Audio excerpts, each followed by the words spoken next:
سیدنا عقبہ بن عامر رضی اللہ عنہ سے مروی ہے کہ رسول اللہ صلی اللہ علیہ وسلم نے فرمایا، تیرا رب عز و جل پہاڑ کی چوٹی پر اذان کہہ کر نماز ادا کرنے والے بکریوں کے چرواہے پر تعجب کرتا ہے، یعنی خوش ہوتا ہے۔ اللہ تعالیٰ فرماتا ہے، میرے اس بندے کی طرف دیکھو کہ اذان کہتا ہے اور اقامت کہتا ہے، یہ کسی ذات سے ڈرتا ہے، یقیناً میں نے اسے بخش دیا اور جنت میں داخل کر دیا ہے۔ حدیث نمبر 1246، مسند احمد۔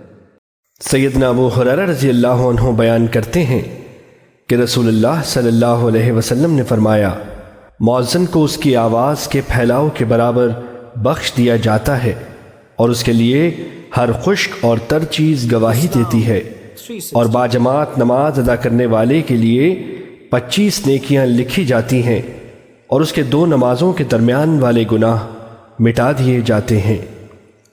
حدیث نمبر 1252، مسند احمد۔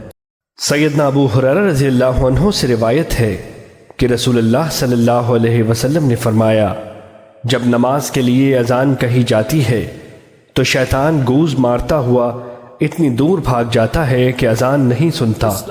جب اذان پوری ہو جاتی ہے تو واپس آ جاتا ہے، پھر جب نماز کے لیے اقامت کہی جاتی ہے تو بھاگ جاتا ہے، جب اقامت مکمل ہو جاتی ہے تو واپس آ جاتا ہے، اور انسان اور اس کے نفس کے درمیان حائل ہو کر وسوسہ ڈالنا شروع کر دیتا ہے۔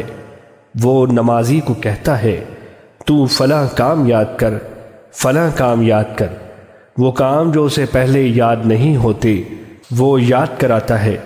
نتیجتاً آدمی ایسی حالت میں ہو جاتا ہے کہ اسے پتہ نہیں رہتا کہ اس نے کتنی نماز پڑھ لی ہے۔